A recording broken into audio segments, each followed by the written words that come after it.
E aí eu inicio dizendo que os recursos são, por natureza, como sabemos, divididos em recursos de natureza ordinária e recursos de natureza extraordinária. E há uma diferença entre o ordinário e o extraordinário. No ordinário, praticamente, nós temos dois grandes recursos, porque não dá nem para falar que o embargo de declaração seja, tecnicamente, ele não chega nem próximo do conceito de recurso, mas a lei diz que é recurso, então nós o tratamos como recurso. Mas, de natureza ordinária, no direito processual do trabalho, nós temos o recurso ordinário, propriamente dito, na fase de conhecimento, e o agravo de petição, na fase de execução. A partir daí, todos os demais recursos são de natureza extraordinária.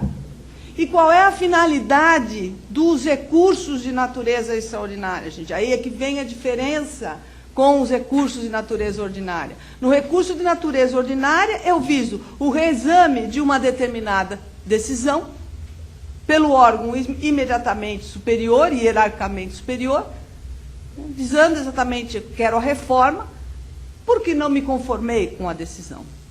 O recurso de natureza extraordinária, ele tem uma outra concepção. A finalidade dele, primeiro, é a uniformização de jurisprudência.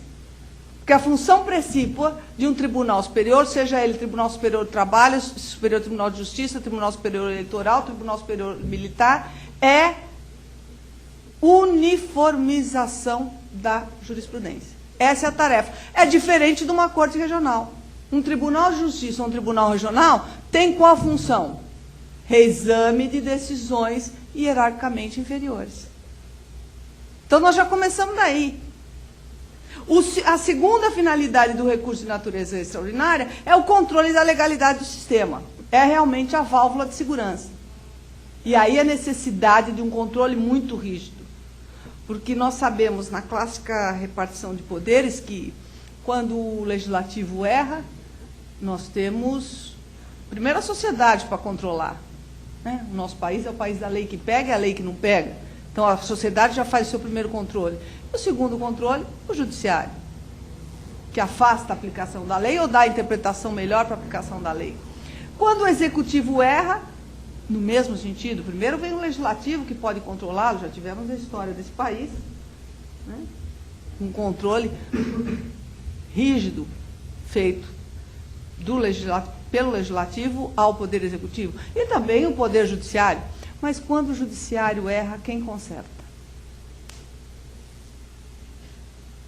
Então, o judiciário precisa ter mecanismos de controle muito sérios dentro do próprio sistema, para que os erros, sobretudo os erros decorrentes da não observância da legalidade.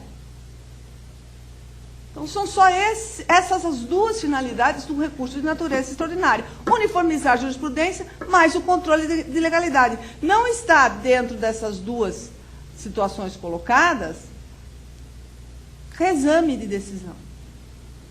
Não é esse o objetivo de um recurso de natureza extraordinária. Logicamente, para ele exercer a uniformização de jurisprudência e o controle da legalidade do sistema, ele vai ter que examinar uma decisão que foi proferida por um grau inferior, sem sombra de dúvidas. Mas não é essa a finalidade. A finalidade é outra. E é a partir daí que a gente começa a falar, dentro da estrutura do direito processual do trabalho, de quais são os recursos de natureza extraordinária. São 3. Né? O recurso de revista, que é o objeto da nossa palestra de hoje, o recurso de embargos, que dá para... Nós temos aí matéria para mais uma palestra, né? E o recurso extraordinário, propriamente dito. E aqui faço até um parêntese, que eu acho o recurso extraordinário o tema mais palpitante, o tema mais interessante em termos de recurso de natureza extraordinária, que é uma gama muito grande e nos faz repensar o que efetivamente queremos do nosso Supremo Tribunal Federal. Queremos um Supremo Tribunal Federal como uma terceira, quarta ou quinta instância, uma instância revisora apenas, ou queremos o nosso Supremo Tribunal Federal como uma efetiva Corte Constitucional? Aí é uma opção que nós podemos fazer. Mas como eu tenho a concepção do Supremo como uma corte constitucional, então o recurso extraordinário fica, para mim, uma matéria, uma questão muito interessante de ser estudada, de ser analisada. Mas também dá para ficarmos aqui a noite inteira só falando do recurso extraordinário, que não é o caso. O recurso de revista, efetivamente, o objeto do nosso estudo, da nossa discussão de hoje. A natureza dele é extraordinária e eminentemente técnica. E aí, quando a gente fala eminentemente técnica, dá para entender por que o TST tem uma súmula, que foi há pouco tempo revisada, juntamente com uma orientação jurisprudencial, no sentido de que não se conhece de recurso para o Tribunal Superior do Trabalho que não esteja subscrito por advogado. Muita gente fala, mas, poxa, o TST utiliza 2 pesos e 2 medidas, ele diz que o jus postulante vale na instância ordinária, mas não vale para o TST, e nem pode valer. Porque o recurso de revista é um recurso de natureza extraordinária, eminentemente técnica. Se ele é um recurso técnico, ele precisa de um técnico que o elabore. E esse técnico, quem é? Só pode ser um advogado. Então, a gente começa, dentro da teoria geral, quando você vai puxar conceitos, você começa a entender o porquê da jurisprudência.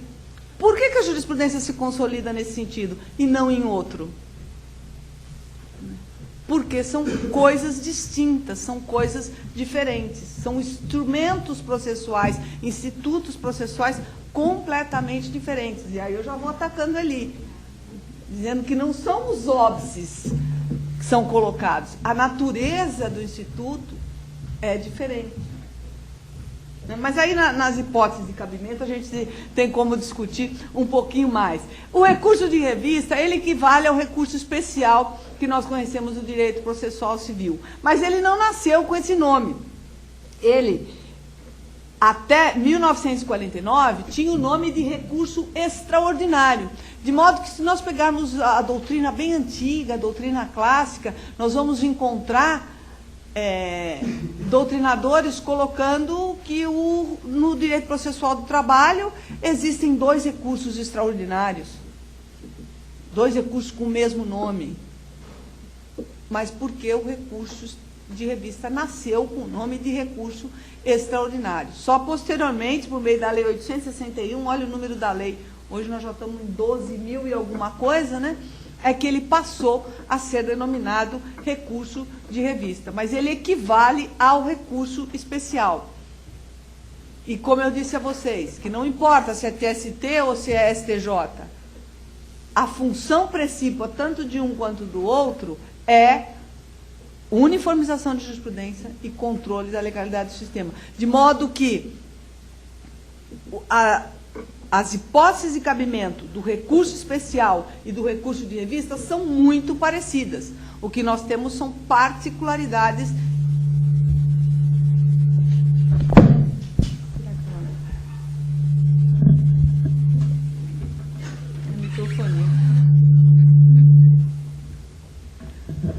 O que nós temos... Tá dando para escutar? Porque eu aqui não... O que nós temos são particularidades consideradas a própria estrutura do direito processual do trabalho, a principiologia toda, e o ramo do direito material que ele instrumentaliza, que é o direito do trabalho, que é muito diferente do direito civil, né? As hipóteses, portanto, de cabimento, gente, são taxativas e vem lá no 896 da CLT. Como disse o Eli, eis aqui os entraves. Essas 3 hipóteses, linhas A, B e C, que na verdade são 2 hipóteses. Está muito pequenininho ali, eu coloco só para a gente não precisar ficar abrindo a consolidação, mas eu faço a leitura aqui para tentar colocar para vocês. A hipótese da linha A e a hipótese da linha B, nós podemos considerar uma única hipótese, que dá vazão à primeira função precípua do Tribunal Superior do Trabalho, que é a uniformização de jurisprudência. Portanto, essas 2 hipóteses são as hipóteses de cabimento na divergência jurisprudencial. A última hipótese, que é a da linha C, é que dá vazão ao controle, à função de controle da legalidade do sistema. Por quê? E aí fica mais fácil para a gente começar pela C, porque na linha A e B tem uma diferenciação a fazer. Então, a linha C, cabe recurso de revista contra as decisões proferidas, está lá no caput, pelos tribunais regionais e em grau de recurso ordinário, quando essas decisões forem proferidas com violação literal de disposição de lei federal ou afronta direta e literal à Constituição Federal. Veja, o texto da lei ele é muito claro, ele fala em literalidade. E violação literal diz respeito ao texto da lei. Então, somente admite o recurso de revista quando a decisão violar literalmente a disposição legal ou a Constituição Federal. E se a lei, a decisão abordar alguns aspectos da lei, interpretar a legislação? Eu posso, quando muito, enquadrar na linha A ou na linha B, jamais na linha C. E aí, gente, quando esse dispositivo fala em violação literal da disposição da lei federal ou afronta direta e literal à Constituição Federal, ele exige que a decisão enfrente expressamente o dispositivo de lei. Está dando para perceber por que existe uma figura que não está na lei, não está em lugar nenhum, mas que a jurisprudência criou, chamada de pré-questionamento? Exatamente por conta desse dispositivo. Eu só tenho a violação literal no momento em que o julgador me diz: esse dispositivo legal eu não aplico, ou esse dispositivo legal não serve para esse caso concreto. Ou esse dispositivo legal diz isso, mas eu acho que é isso, por N fundamentos. Aí está a violação literal. Por isso a necessidade do pré-questionamento. E aí o equívoco, que me perdoem alguns colegas, mas e quando coloca da necessidade de pré-questionamento numa decisão de primeiro grau, por exemplo, para fins de recurso ordinário. O pré-questionamento somente se admite na função de um tribunal superior de controle da legalidade. O tribunal regional, ele só faz a revisão. Ah, mas ele também exerce o controle da legalidade? Lógico que ele exerce o controle da legalidade. Mas ele não exerce o controle da legalidade só na violação literal. E isso o Código de Processo Civil deixa muito claro para a gente. Nós podemos aplicar esses dispositivos, já é pacífica a aplicação subsidiária, por exemplo, do artigo 515 do Código de Processo Civil, quando ele fala do efeito devolutivo em profundidade. Que o tribunal pode apreciar argumentos, questões levantadas tanto na inicial quanto na defesa, ainda que a sentença não as tenha apreciado por inteiro. Então, o controle da legalidade pelo Tribunal Regional é muito amplo, porque a natureza do recurso que ele analisa é ordinária, abrange todas as matérias, o chamado efeito devolutivo em profundidade e, no parágrafo 3º do 515, até mesmo o chamado efeito devolutivo translativo. Então, vai muito além daquilo que está na própria decisão. Devolve ao tribunal todas as matérias que foram discutidas. Não há necessidade de pré-questionar nada. Pré-questionar eu preciso aqui. Aí sim. Porque eu vou delimitar o espaço que tem o Tribunal Superior para o controle da legalidade. Além desse controle da legalidade, aí nós voltamos na linha A e a linha B, a divergência jurisprudencial.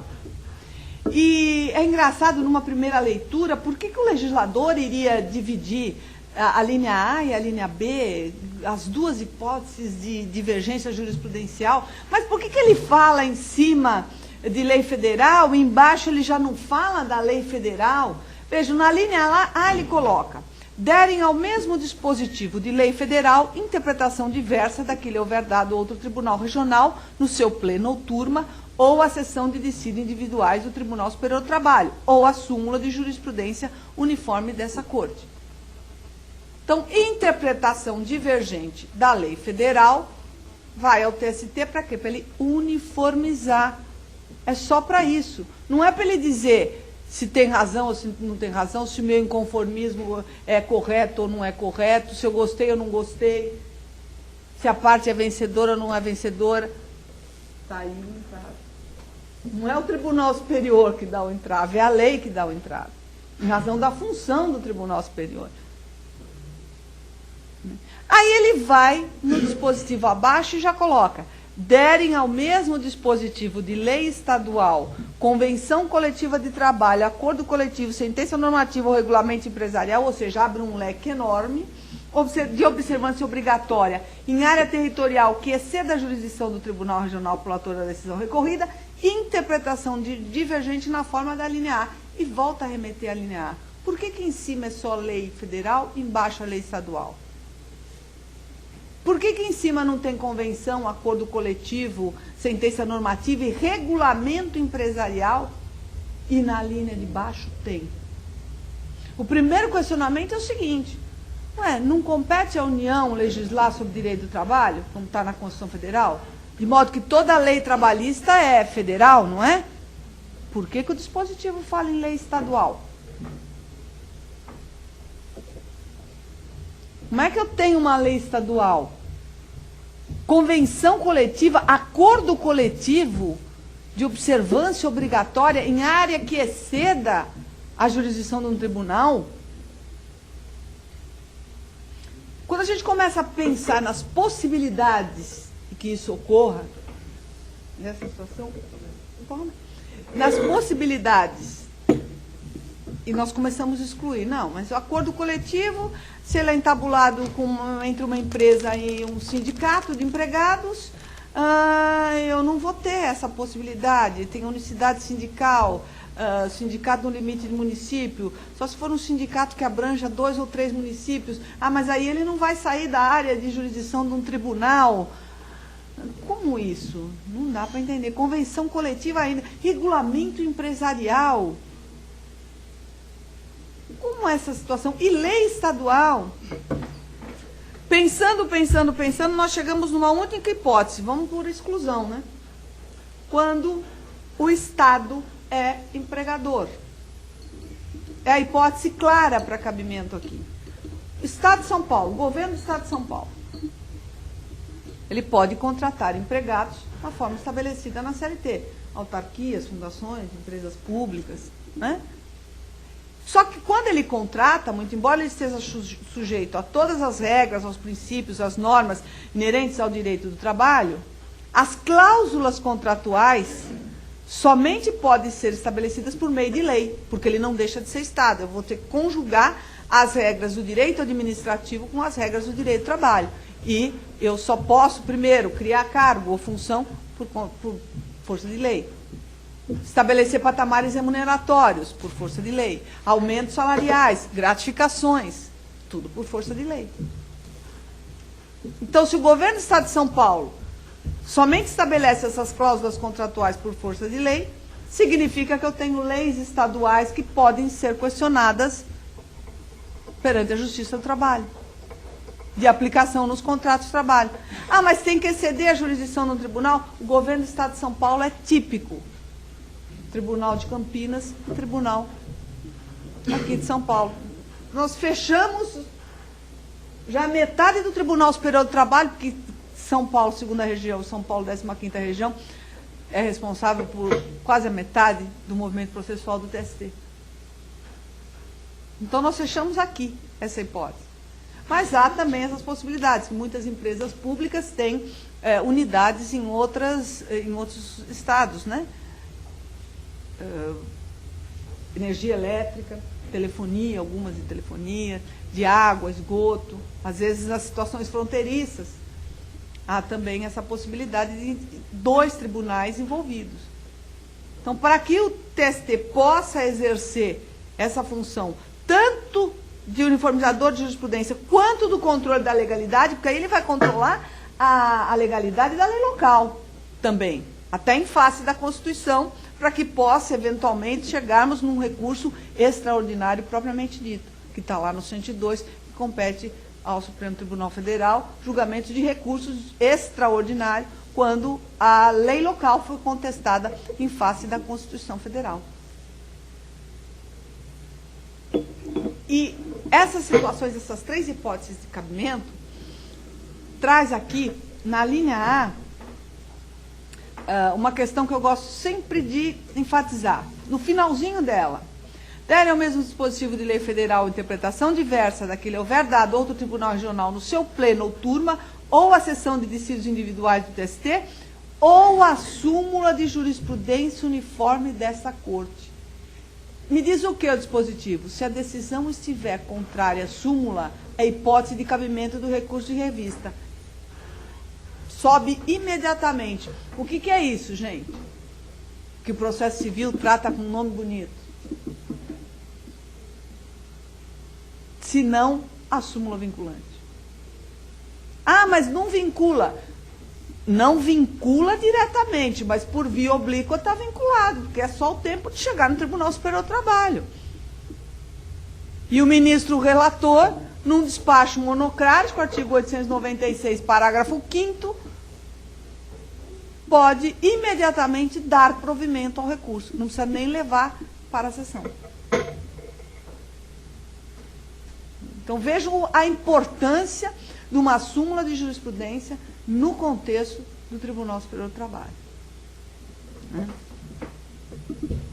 Admissibilidade e efeito. Parágrafo 1º do artigo 896. O recurso de revista dotado de efeito apenas devolutivo será apresentado ao presidente do tribunal recorrido, que poderá recebê-lo ou denegá-lo, fundamentando em qualquer caso a decisão. Aqui esse dispositivo, ele tinha uma outra redação até 1998. Ele colocava a possibilidade da recepção do recurso de revista também no efeito suspensivo, a critério do presidente do tribunal. Então, hoje nós olhamos essa redação e falamos, mas por que a repetição? Se no artigo 899, lá no caput, está dito que os recursos serão recebidos apenas no efeito devolutivo, por que eu tenho a repetição aqui? Que o recurso de revista será recebido só no efeito devolutivo? Simplesmente porque mudaram a redação. Antes era devolutivo ou suspensivo, a critério do presidente do tribunal. Hoje é só no devolutivo. E aí vem a primeira súmula para a gente comentar, e quando nós falamos em recurso, nós temos muitas súmulas do Tribunal Superior do Trabalho. Muitas súmulas, muitas orientações jurisprudenciais. Por que nós temos bastante? Se nós formos analisar, gente, o recurso de revista, por exemplo, existe um único artigo da CLT que fala do recurso de revista, que é o 896. Ele tem, logicamente, diversos parágrafos, mas o artigo é único, é só ele. Para falar de um recurso desse tamanho, de natureza extraordinária. Para falar do recurso ordinário, que é um recurso tão abrangente, nós temos mais um artigo, que é o 895. Para falar do agravo de petição, com o agravo de instrumento junto, os dois, mais um artigo só, que é o 897. Então, é muito pouco em termos processuais. Isso obriga o Tribunal Superior do Trabalho a fazer o papel integrativo via jurisprudência. Por isso, tantas súmulas, tantas OJs em cima de recurso, dando até uma interpretação, um auxílio e integrando o direito. Há realmente muitas lacunas em matéria recursal, na estrutura do direito processual do trabalho. Mas o Tribunal Superior do Trabalho auxilia muito nesse sentido. E vem a primeira, que é a 285, que fala do recurso de revista, admissibilidade parcial pelo juiz presidente do Tribunal Regional, o efeito. O fato de o juízo primeiro de admissibilidade do recurso de revista entendê-lo cabível apenas quanto à parte das matérias veiculadas, não impede a apreciação integral pela turma do TST, sendo imprópria a interposição direta do agravo do instrumento. Isso em razão de termos no processo trabalhista uma particularidade, né, que é a acumulação objetiva. Enquanto o processo civil trata normalmente de um contrato, de um pedido, quando muito um pedido alternativo ou um pedido sucessivo, o nosso processo do trabalho tem lá vários processinhos dentro de um único processo. porque há a possibilidade da discussão de todo o contrato de trabalho, todas as cláusulas do contrato de trabalho, que não são poucas. Então, aí nós temos essa acumulação, essa particularidade. Isso faz com que o juiz presidente do TRT, quando ele vai fazer o despacho de admissibilidade do recurso de revista, ele analise algumas situações e dizer, não, nessa situação cabe revista, nessa cabe, nessa não cabe, nessa cabe, nessa aqui não cabe. Então, o que o TST me diz? É desnecessário questionar uma parte só via agravo de instrumento. Por quê? Porque quando subir esse recurso de revista aqui, já recebeu um. Ainda que o recurso de revista enfoque 10 itens, e ele recebeu apenas com base em um. Quando chegar no TST, o TST, ao fazer o juízo de admissibilidade, vai poder analisar tudo novamente. Por que isso? Duplicidade, aí já é teoria geral dos recursos, e não só do recurso de natureza extraordinária, duplicidade do juízo de admissibilidade, e desvinculado um do outro. O juízo de admissibilidade feito pelo juízo ACO não vincula o juízo de admissibilidade feito pelo juízo adquem.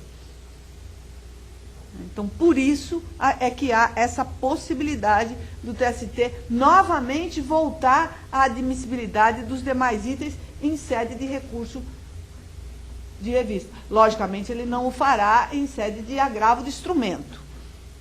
Se for agravo de instrumento de despacho denegatório de recurso de revista, ele não vai poder fazer, mas quando já recebido por um motivo, todos os outros podem ser analisados. Os pressupostos de admissibilidade, é aí que vem o começo de esmiuçarmos mais o recurso de revista.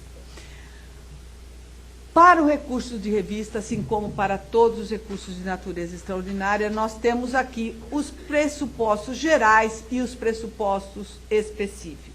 Alguns doutrinadores colocam em pressupostos intrínsecos e pressupostos extrínsecos. Intrínsecos relacionados ao recurso em si, ou seja, os específicos. Extrínsecos, aqueles de fora do recurso, ou seja, os pressupostos gerais, que valem para todos os recursos. Os pressupostos gerais são os objetivos e os subjetivos. Os objetivos, previsão legal, cabimento ou adequação, tempestividade e o preparo.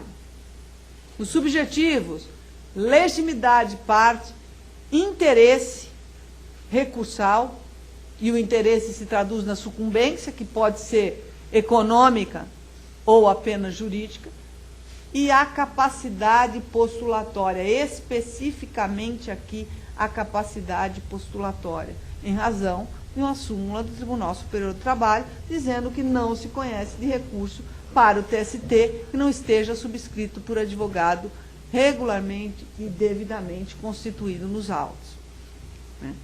Então, os específicos, quais são? Na verdade, nós extraímos os pressupostos de admissibilidade específicos do próprio texto do 896. Então, quais são? Primeiro, se o recurso de revista estiver fundado na divergência jurisprudencial, qual é o pressuposto específico? A divergência. Se o recurso de revista estiver fundado na violação de lei literal, qual é o pressuposto de admissibilidade intrínseco? A demonstração da violação. Mais uma vez, por isso a necessidade do pré-questionamento.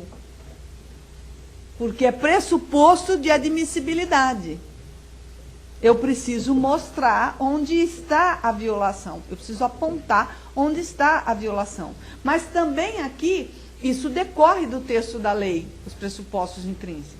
E vem o Tribunal Superior do Trabalho e me diz como que esses pressupostos devem ser demonstrados. Como eles serão atendidos para fins de recebimento, para que o recurso de revista seja recebido.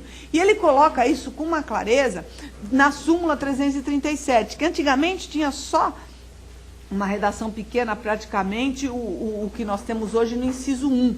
Né? E a súmula, a redação atual, ela já está tão grande que não coube nem num slide. Nós temos aqui uma parte e continuamos no slide seguinte. Porque ela já está com 4 ou 5 itens. 4 itens. Né? O primeiro. Então, diz a súmula 337.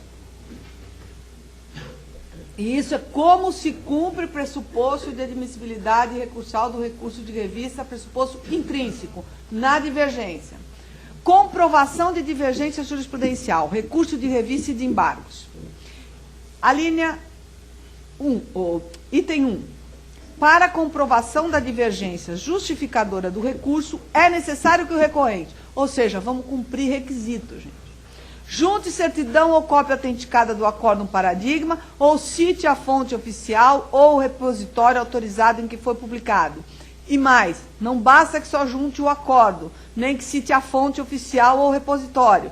Transcreva, nas razões recursais, as emendas e ou os trechos dos acórdãos trazidos à configuração do dissídio, demonstrando o conflito de teses que justifica o conhecimento do recurso, ainda que os acórdãos já se encontrem nos autos ou venham a ser juntados no recurso.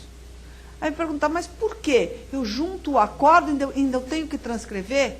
É pressuposto de admissibilidade. Para que o recurso possa ser conhecido, eu tenho que demonstrar para o tribunal onde está o dissenso jurisprudencial, onde está a divergência jurisprudencial. Claramente. Não estou dizendo que ele vai acolher a divergência ou vai acolher o meu recurso. Eu não estou falando aqui do mérito de recurso. Eu estou dizendo pressuposto de admissibilidade. Por isso eu tenho que transcrever, por isso eu tenho que dizer onde está. Olha, a divergência está aqui, no A, no B. Item 2. A concessão de registro de publicação com repositório autorizado de jurisprudência do TST torna válidas todas as suas edições anteriores. Por quê? O tempo do processo aqui, em grau regional, até o TST, normalmente é muito longo. Então, às vezes, um repositório de jurisprudência hoje está autorizado, lá na frente não estará mais. Ou, ao contrário, hoje não está, mas lá na frente o estará. Daqui 3, 4, 5 anos, quando for analisar o processo. Então, para assegurar a parte que o repositório que ela utilizou, se lá na frente ele for considerado, vai ser considerado válido essa citação e, ao contrário, censo também. Inciso 3, ainda da súmula 337. A mera indicação da data de publicação em fonte oficial de aresto paradigma é inválida para a comprovação de divergência jurisprudencial nos termos do item 1A desta súmula, quando a parte pretende demonstrar o conflito de tese mediante a transcrição de trechos que integram a fundamentação do acordo de divergente, uma vez que só se publica o dispositivo e a ementa dos acordos. Então, não basta que indique a data da publicação. Mais uma vez, o TST reitera, transcrição, demonstração do conflito de teses. E é por isso que, muitas vezes, passa-se a ideia de que o recurso de revista é de difícil elaboração. Não, ele não é de difícil elaboração. Ele é uma peça recursal. Você tem que fazer cumprir requisitos formais. Para quê? Para demonstrar a divergência. E onde estão os requisitos formais? Estão aqui. Se cumprir todos os requisitos da súmula, pode ser que o TST até entenda que não há divergência, mas jamais por vício de forma. Na forma está correto, a súmula 337 está aqui. E o item 4 é válida para a comprovação da divergência jurisprudencial justificadora do recurso a indicação de aresto extraído de repositório oficial na internet, sendo necessário que o recorrente transcreva o trecho divergente e aponte o sítio de onde foi extraído, com a devida indicação do endereço do respectivo conteúdo na rede. Logicamente, isso foi inserido depois do contexto, alteração legislativa do processo eletrônico.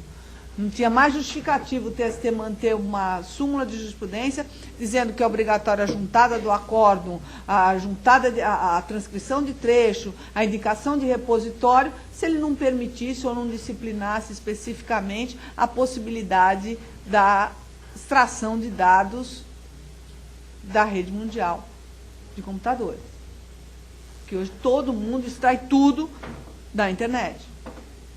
E os sites oficiais, eles estão cada vez mais sofisticados e nos dão cada vez mais elementos numa pesquisa jurisprudencial. O próprio site do TST, se nós colocarmos lá a jurisprudência unificada com um argumento de pesquisa, ele vai me dar todas as jurisprudências, não só do TST, mas também de todos os tribunais regionais. Basta que eu assinale lá em cada quadradinho. Então, isso fica muito fácil. Essa alteração, esse item da súmula foi inserido posteriormente à disciplina do processo eletrônico. Acórdão do TRT versus acórdão do TST. É possível a divergência, a minha demonstração de divergência, com base em acórdãos de órgãos distintos, TRT e TST? Não. Por quê? O TST tem a finalidade de uniformizar a jurisprudência dos tribunais regionais. O recurso de revista não se presta para uniformizar a jurisprudência ou para confrontar a jurisprudência do TRT com a do TST. Jurisprudência do TST interna é uniformizada por um outro recurso, que é o recurso de embargos. Recurso de revista é só para uniformização de jurisprudência entre os tribunais regionais. E por isso, gente, quando houve a alteração do 896, estabelecendo algumas hipóteses, junto veio a alteração do 897 também, quando falou do agravo do instrumento, por isso que o legislador expressamente determinou que os tribunais regionais uniformizassem a sua jurisprudência. Para que a jurisprudência dos regionais fossem uniformizadas de modo interno. E, a partir daí, o TST extraísse e passasse a uniformizar a jurisprudência no geral. Acórdão novo e acórdão antigo. Possibilidade? E aí não. O parágrafo 4º do artigo 896 diz que o acórdão deve ser atual. A divergência apta a ensejar o recurso de revista deve ser atual, não se considerando como tal a ultrapassada por súmula ou por superada por iterativa e notória jurisprudência do Tribunal Superior do Trabalho. E qual é essa iterativa e notória jurisprudência do TST? Quando eu sei que a jurisprudência do TST é iterativa, é notória? Se ela está sumulada, ela tem uma outra versão aqui no texto de lei. A divergência apta a ensejar o recurso de revista deve ser atual, não se considerando como tal a ultrapassada por súmula. Ou seja, súmula é uma hipótese. Ou superada por iterativa e notória jurisprudência do TST. As chamadas OJs. Por isso também que o texto de uma OJ admite a interposição de recurso de revista com base em OJ, que é a 219. Recurso de revista ou de embargos, fundamento em orientação jurisprudencial. É válida para efeito de conhecimento do recurso de revista ou de embargos a invocação da orientação jurisprudencial do TST, desde que das razões recursais conte o seu número e seu conteúdo. Então, jurisprudência iterativa e notória do TST é assim considerada aquela que já está estabelecida em OJ. Se não está estabelecida em OJ, logicamente eu tenho jurisprudências várias dentro do TST. E a OJ, qual a diferença dela para a súmula? A OJ, ela é fruto de reiteradas decisões das sessões especializadas. Deixa eu ver se eu trouxe isso no quadro. Elas foram criadas somente para dizer qual é a atual iterativa. É o primeiro passo da uniformização da jurisprudência. Em todo o processo, porque a uniformização de jurisprudência no TST, ela é paulatina. Não há no TST, diferentemente do Superior Tribunal de Justiça, um processo rápido e estanque de uniformização de jurisprudência. Para que se edite uma súmula, há necessidade de um amadurecimento. E isso é muito salutar, porque nós temos as relações de trabalho em todo o Brasil. Uma única legislação, que é federal. A básica, a consolidação das leis do trabalho. Essa consolidação das leis do trabalho, ela vai ser aplicada às relações de trabalho, aqui, da capital de São Paulo, maior polo industrial da América Latina. Do mesmo modo que vai ser aplicada às relações de trabalho do interior do estado da Paraíba. Então, vocês imaginem, se alguns conflitos que estão lá ocorrendo no interior desses estados do Nordeste, conflitos decorrentes de mão de obra rural, relações de trabalho de natureza rural. Se a jurisprudência é uniformizada com base só naqueles conflitos, imagine como é que fica aqui. Como cai essa jurisprudência aqui na capital de São Paulo?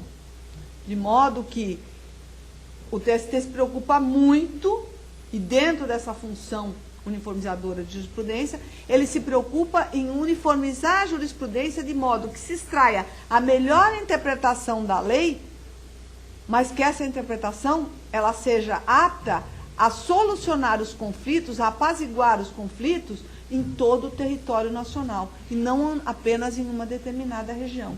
Por isso, esse processo paulatino de uniformização de jurisprudência. Vários precedentes são criados até que OJs sejam editadas. OJ, iterativa e notória, atual jurisprudência. Elas compilam acórdãos e a SDI ou a SDC passa a editá-las. É diferente da súmula.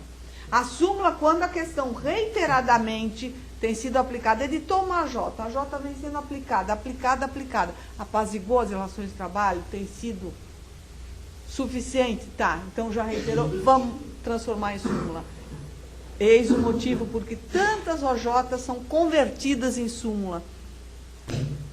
OJ, ex-OJ tal, OJ tal convertida na súmula tal, porque é um processo lento de uniformização de jurisprudência. E uma coisa que é muito interessante, gente, cabe ao Tribunal Superior do Trabalho uniformizar a jurisprudência. Cabe, é ele que uniformiza. Mas quem é o grande responsável pela uniformização de jurisprudência? Os senhores advogados. Porque quem leva ao TST os argumentos para revisar a súmula, para revisar, para editar OJ, para modificar, para incorporar uma a outra? Os advogados. Ah, mas já tem uma súmula, como eu vou mudar essa súmula? Eu vou mudar se eu levar novos argumentos. O fato é o mesmo, o fato jurídico não mudou. Mas o que eu vou levar? Eu vou levar ao TST novos argumentos, para que aquela mesma matéria seja analisada sob um outro enfoque. Então, os advogados são os responsáveis. Cabe aos tribunais o quê? Apenas a compilação e dizer qual é a melhor interpretação. Né? Então, diferente das OJs, as súmulas, essas sim, vão a plenário e tem um entendimento mais consolidado, mais robusto quanto ao processo de uniformização. Em agravo de petição, esse é um grande entrave. Esse é um entrave grande, né? Somente cabe recurso de revista se houver ofensa direta à Constituição Federal. Artigo 896, parágrafo 2º, das decisões proferidas pelos juízes ou tribunais em fase de execução, ainda que em processo incidental de embargos de terceiro, somente cabe recurso de revista quando houver violação direta à Constituição Federal. E o caput do artigo 896, ele é claro, ele diz que só cabe recurso de revista das decisões proferidas pelos tribunais regionais em sede de recurso ordinário. Por isso que tem uma súmula do TST que vem e diz que não cabe recurso de revista. Não trouxe aqui. Que não cabe recurso de revista em decisão, contra a decisão proferida em agravo de instrumento. Porque o caput diz que só cabe em recurso ordinário. E aí, por isso que também não cabe em recurso em agravo de petição. Não cabe recurso de revista em agravo de petição. Porque o 896 caput diz que só em recurso ordinário. Há uma exceção? Há, uma única. Se violar diretamente a Constituição Federal. Por quê? Porque pela Constituição, o guardião da Carta Magna é assim considerado o Supremo Tribunal Federal. Então, toda vez que houver uma violação direta à Constituição Federal, obrigatoriamente o sistema deve permitir o acesso ao Supremo Tribunal Federal, para que o Supremo fale por último. para que o Supremo exerça, por último, o papel de grande guardião da Constituição. E não só apenas do texto constitucional, mas sim de toda a linha constitucional.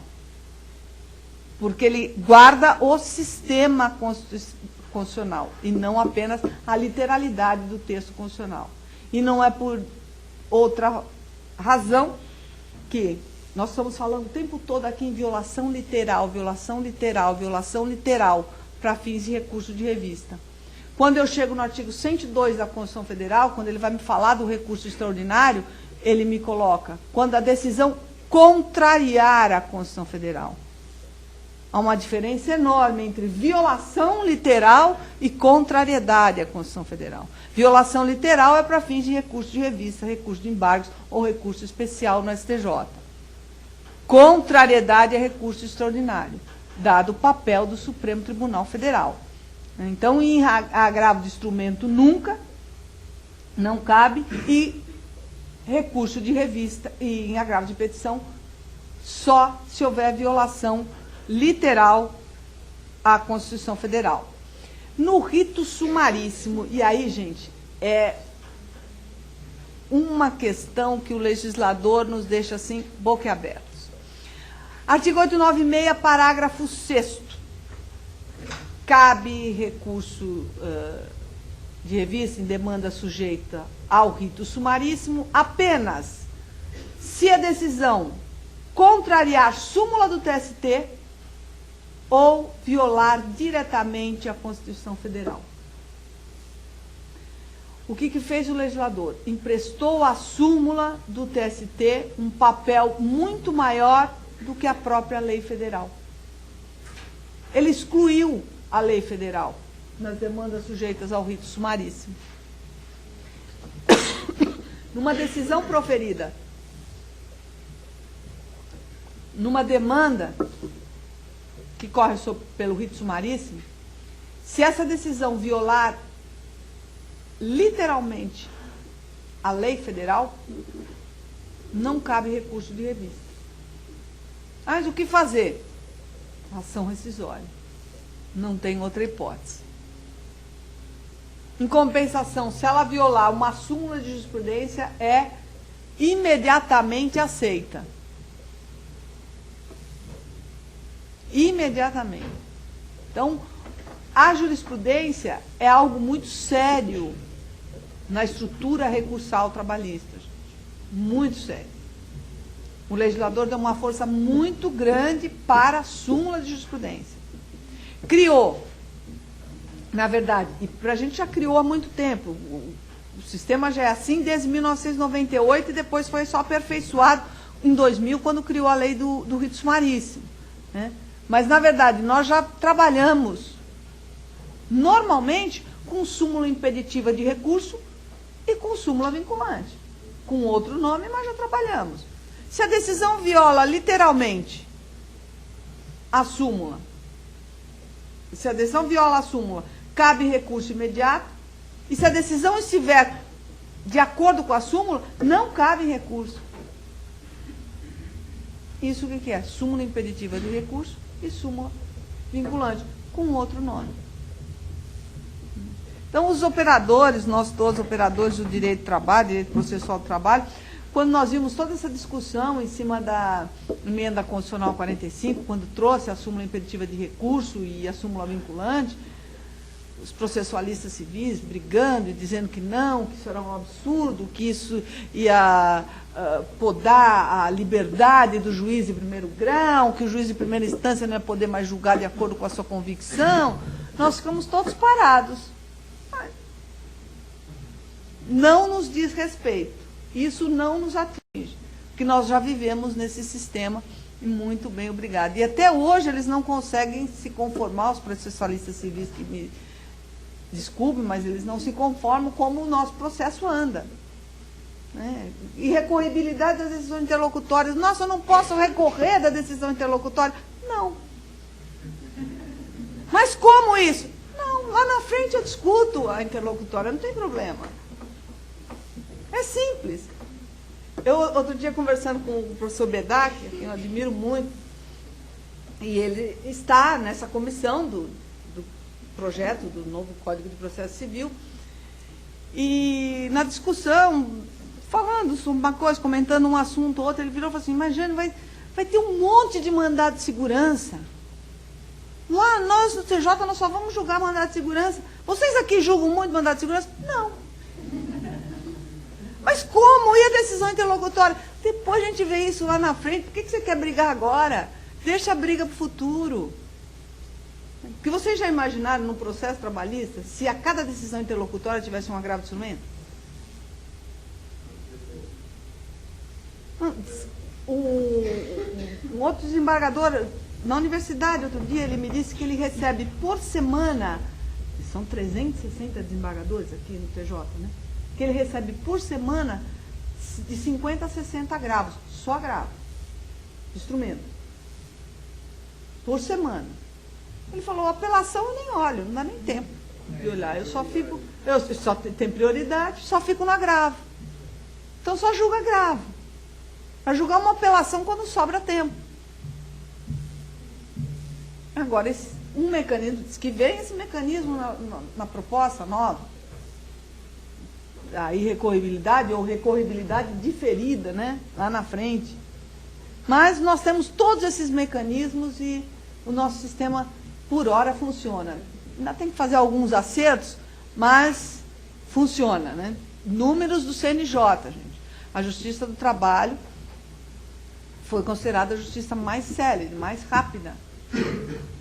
Isso desde que o CNJ foi instituído. Em números. Não cabe recurso de revista em rito sumaríssimo no caso de violação ao OJ. Por quê? Diferentemente do que ocorre no recurso ordinário. No recurso nas demandas sujeitas ao rito ordinário. Porque aqui o parágrafo 6º é expresso, só no caso de contrariedade à súmula. Transcendência. Isso é só para a gente olhar, né? Porque até agora não houve realmente essa disciplina. Não se deu efetividade a esse dispositivo. Ele foi inserido no corpo da CLT por meio de uma medida provisória, e o projeto saiu até dentro do TST, e diz lá o artigo 896A, o Tribunal Superior do Trabalho, no recurso de revista, examinará previamente se a causa oferece transcendência com relação aos reflexos gerais de natureza econômica, política, social ou jurídica, relegando ao Tribunal Superior do Trabalho posterior regulamentação. A questão ficou parada há muito tempo, porque houve aí uma interposição de uma ação direta de inconstitucionalidade, até pela OAB, né? Acho que é da OAB. Houve a interposição de uma ação direta de inconstitucionalidade, foi concedida a liminar e esse dispositivo ficou com eficácia suspensa durante muitos anos. Há pouco tempo atrás, a liminar foi julgada pelo plenário e já foi referendada, de modo que já não está mais com a eficácia suspensa, já houve o julgamento. Basta agora aguardarmos o julgamento da questão de fundo, da inconstitucionalidade de fundo, que me parece que vem agora em um outro contexto. Porque quando, da edição dessa medida provisória, da medida provisória que inseriu esse dispositivo, nós estamos falando em 2001. Nós não tínhamos o texto constitucional como temos hoje com a emenda constitucional 45. O que a emenda 45 fez? Inseriu na Constituição Federal a chamada repercussão geral, que nada mais é do que a transcendência. Então, pode ser tudo, inconstitucional não é, mas respaldo na Constituição tem, porque está muito próximo aqui da repercussão geral. Perdeu o objeto. O Código de Processo Civil já regulamentou a repercussão geral, já está lá, muito bem, obrigado, para o Supremo Tribunal Federal, para recurso extraordinário. E aí voltamos ao papel do Supremo Tribunal Federal como uma corte constitucional. Diferente de um tribunal superior que tem o papel de uniformizador de jurisprudência e de controlador da legalidade do sistema. Nós estamos falando de coisas distintas, até a estrutura é diferente. Então, a repercussão geral no Supremo vai muito bem, obrigada. Por quê? Lá eu tenho uma corte constitucional. Tribunal Superior não é corte constitucional. Vai um pouco além da corte constitucional. Tem outra função também, que é o papel de uniformizar a jurisprudência. E dentro das relações de trabalho, aí já entrando no campo do direito material, a gente vai para uma situação um pouco mais profunda.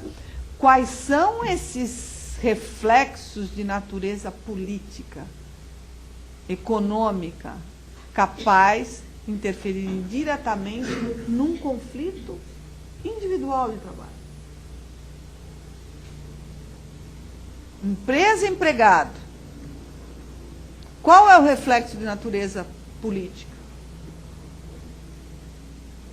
O que politicamente pode interferir nessa relação de trabalho? Então, essa preocupação tem sido muito bem colocada dentro, no âmbito interno do Tribunal Superior do Trabalho, e está sendo muito pensada a questão da regulamentação da transcendência por isso. Porque haverá necessidade de se discutir muito, até chegarmos num denominador comum, do que seria e de como qualificar quais são, ou disciplinar quais são esses critérios, reflexos gerais de natureza econômica, reflexos gerais de natureza política, reflexos gerais de natureza social, todos.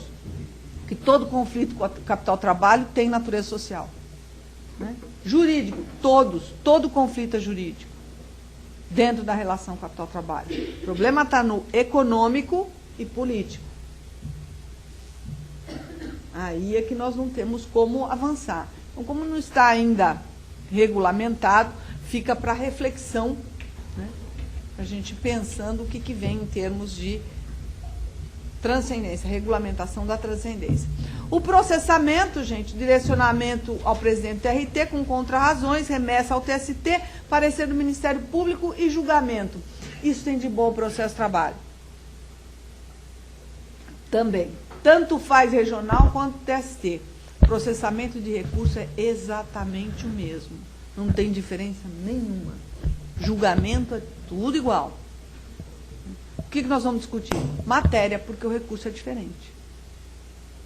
Um é ordinário, outro é extraordinário.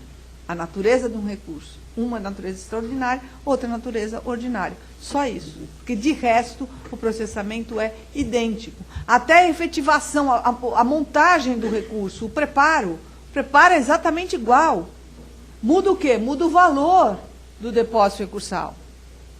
Só isso. O valor é maior. Se eu já depositei pelo empregador, eu tenho que fazer a complementação. Mas, inclusive, quando o TST disciplina o depósito recursal, ele o faz de um modo geral. Tanto no recurso ordinário, quanto no recurso de embargos, quanto no recurso de revista, quanto agora no agravo de instrumento, que tem um novo, né? E assim por diante. E coloco-me aqui à disposição de vocês, gente, para a gente discutir agora aquilo que vocês quiserem em termos de recurso de revista, mais uma vez agradecendo ao doutor Eli e um agradecimento especial ao meu colega Anísio, que veio aqui hoje. Não, aprender não, nós que aprendemos todos em conjunto, porque cada vez que nós discutimos, que nós levantamos um assunto, vem uma questão nova, uma ideia nova, uma reflexão nova.